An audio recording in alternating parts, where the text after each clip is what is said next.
Lee, I'm going to start with you. Why don't you give us just kind of like a bird's eye view overview of how this project got off the ground? And I know you worked with Laura Ziskin on it, the late, great Laura Ziskin. So just kind of take us through that. Just give us a nice overview of the project. Yeah. Laura had optioned the piece from, based on a Washington Post article that Amy Pascal had told her to go and try to get about a butler. And she hired Danny Strong to begin the script. And then they came to me. I guess I got Steven Spielberg's backwash. I think Steven was going to do it and did Lincoln, and then Was they it a came to me. completed script by the time you saw it, or? Well, I had written about 4 drafts over a year.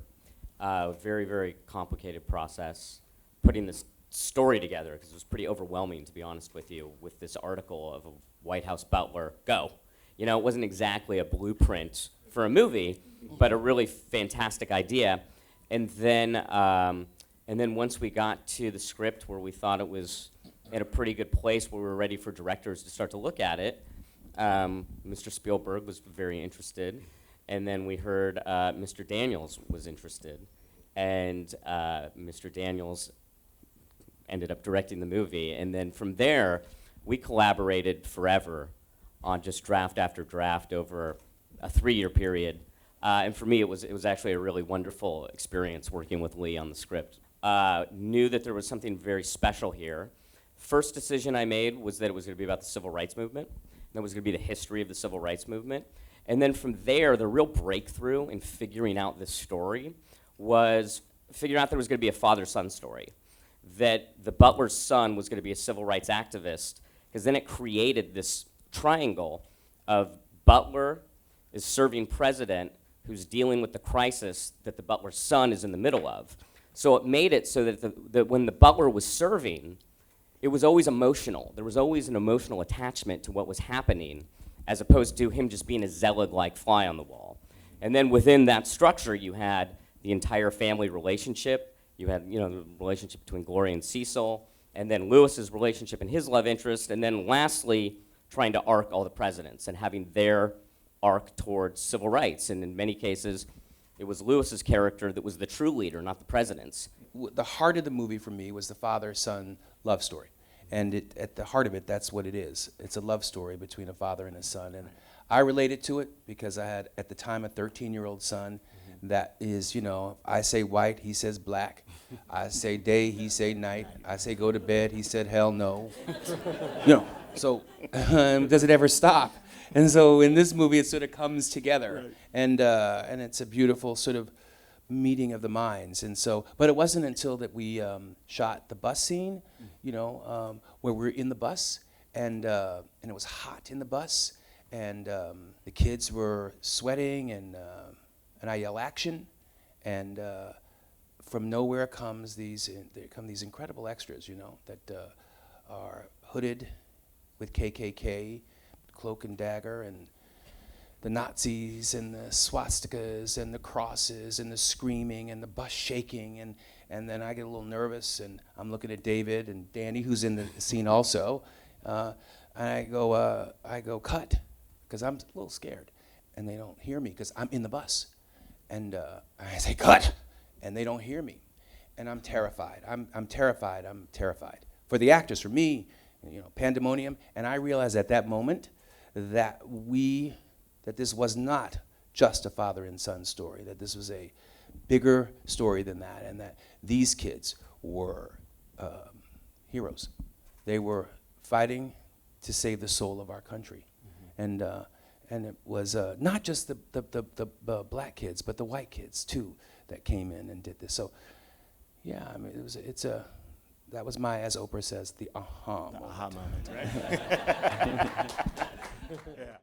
I was frightened about playing the part, because I was thinking I needed to be so specific, in where I was at all times to really understand and be able to do it, because not just with my family, but also it was like little intervals that were like 4 years, 8 years, 35, then maybe I'm 40, and then 59. So I guess I just started working on him, first. I started to try to understand the history of the time, with a, sort of a dramaturge kind of point of view, and then understand him and talk to the people that knew him or knew Eugene Allen, just to understand that. Did you meet White House butlers? I did hire a butler coach that worked with me. He was with me to teach me the technical ways of doing everything, and also really the philosophy of being a butler. But it was kind of, it's not against the rules, but it's an unspoken that they stay private, that they don't reveal things that happened. Alonzo Field was one of the books I read. He was a butler who wrote about it, but rarely did they write or talk about it. So I actually, off the record, got a chance to talk to some butlers from the White House, but I didn't get to go into the White House and move through the kitchens and the pantries with them and stuff like that.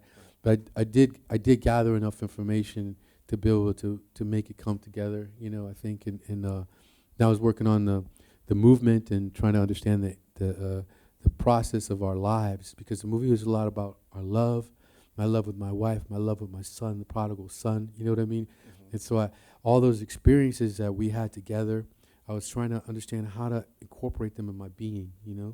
And then I started looking at the aging in terms of events and moments in my life, moments in this character's life that I could place inside of myself, inside of my my body, like the way we carry our pains and our joys and stuff like that. And then so I would put things here and here and here. And as I started to do this, because I worked with a movement coach for a day, and it was something he said to me that was really interesting, which was like the body structure of when you move down into. And I thought to myself, I'm moving down from God or from heaven into the earth, till I return.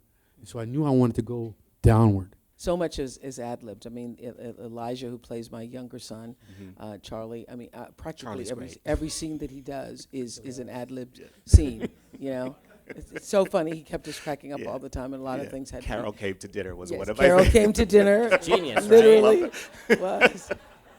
Carol. And for that particular scene, it eased the tension, because we were all just, we were in it. Yeah. The real reason I wanted to do it is because I thought the words and the story was important. I am a student of my history. I grew up as an orator in school, reciting speeches from Fannie Lou Hamer and Sojourner Truth. I knew all of Langston Hughes' poems. And I just felt like, we have an opportunity to share this story that really is our nation's story.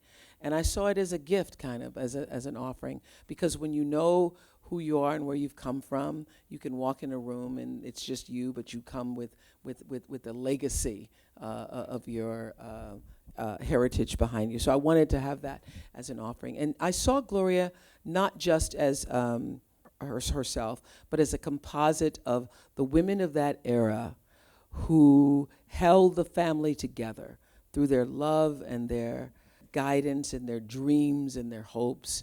But they also had, their own fire inside, and because of the times, had to repress that. And I wanted to play her with a sense of that repression. What do you do with that sense of longing and loneliness for something more? We, all of us who are women who get to live at this time, wouldn't understand what that means when you want to do more than just keep your floors waxed, And in her life, every day she made a tuna fish sandwich at the same time and watched The Edge of Night, and then. And after a while, then you want something more than that. And so there's your next door neighbor, who is Terrence Howard, and. Slow down now. Slow down. So what do you do? So it was more than just about, I'm gonna, have an affair or whatever. It was about something. I need something. What do I do with all of this? What do I do with all this? And so it represented a kind of strength, but also a kind of longing and a kind of loneliness for that time. But ultimately, love for the family.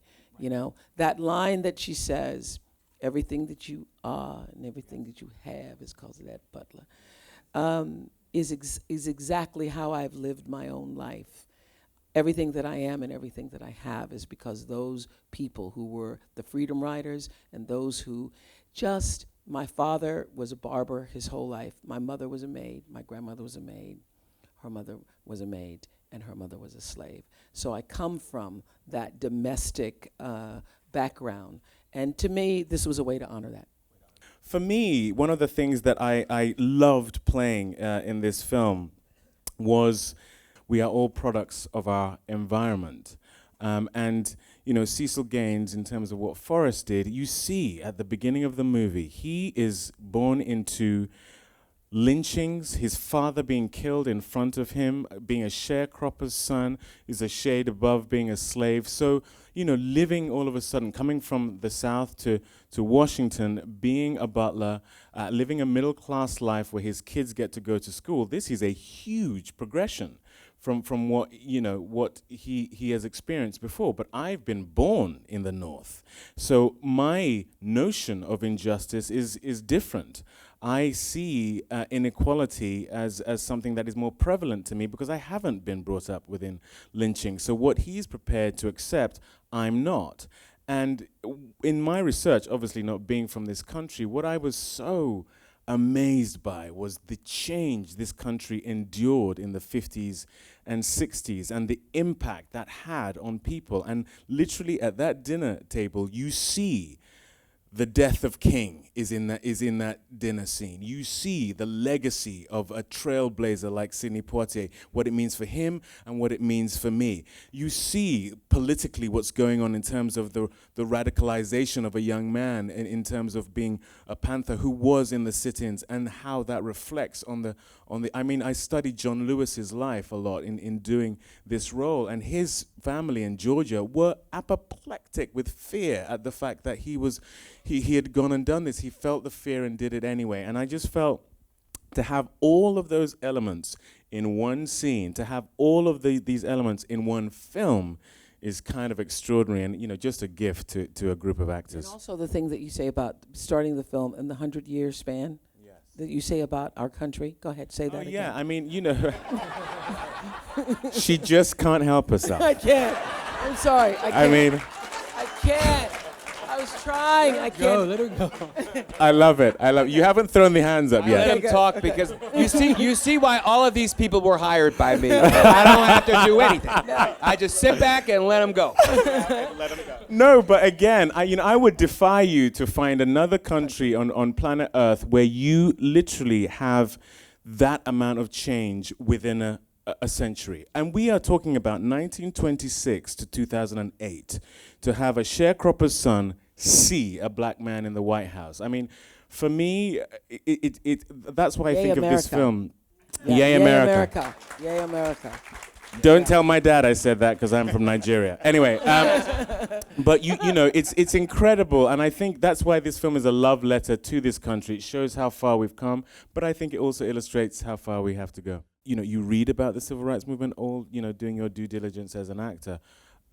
You watch footage, but to actually be hosed down, to actually be at a sit-in where you are spat at, and you have coffee thrown in your face, and you have to have extras who are whipped into enough of a frenzy that it feels real enough that what the camera is catching feels true, and you do it again and again and again. To be on that bus, as Lee described, and to have these racial epithets thrown at you again and again on a bridge where black people were actually hung, that historically that actually happened on that. I found myself so many times almost having to detach, almost creep out of my own body because my body was being buffeted. I mean, the day we did the hose, we knew we were going to be going from actual footage of the Birmingham hosing to our footage. And in a fit of kindness, Lee had it so that it wasn't as high of a pressure, but it just didn't look right. So we had to go higher and higher and higher with the pressure until you literally were being consistently punched in the stomach by this water. And I remember reading about the hoses being strong enough that the bark of trees came off. And again and again and again, sorry, to to feel that in your body,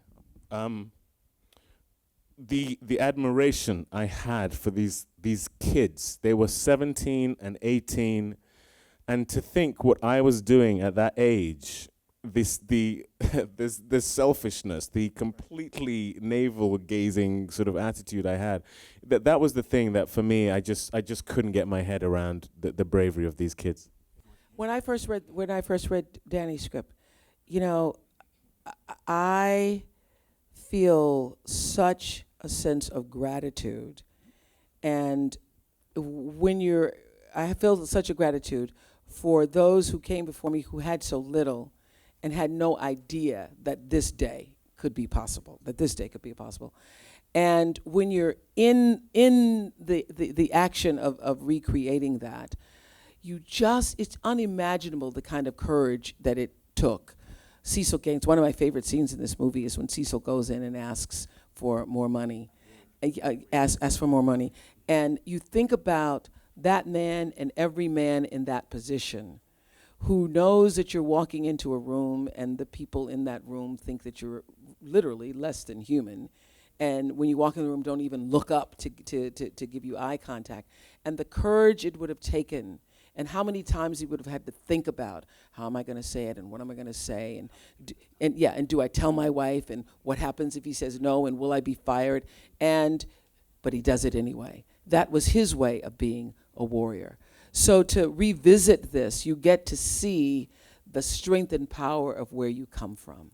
Look at what they did, just getting up and doing that day after day after day, still holding and maintaining the value of the family and love of the family and caring of the family in spite of all that. It makes me feel like if they could do that, oh my God, what could I do?